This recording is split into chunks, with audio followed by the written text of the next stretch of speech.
But let me go back. You said something that I just want to verify. You said it goes on in my mind. Do you believe the mind is the brain, or do you believe that the two are distinct? The mind is the brain. There is nothing but the molecules inside my head. Well, then why should you believe anything you think?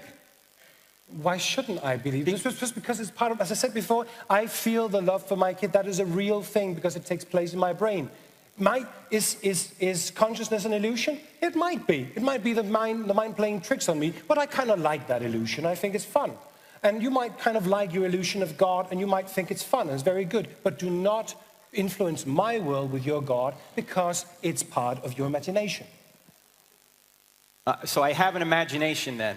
Yeah. I'm not just a brain in a vat. I have a mind that can actually make decisions, free will decisions, and you can too? It can. Well, if you can, well, then you're not a materialist then, if you believe that you have free will. Why not?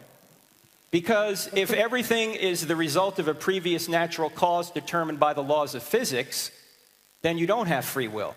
But if you think you have free will, then everything that you think isn't determined by the laws of physics. You are a self that decides to do things. Does the belief in God give you a free will? What's that? Do you have a free will as a God believer?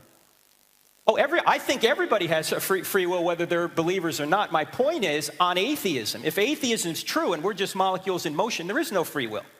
That's one of the things that troubled Einstein the most. He was a materialist, and he said, how can we have free will if everything is molecules in motion? That's what I think is the fatal flaw in atheism.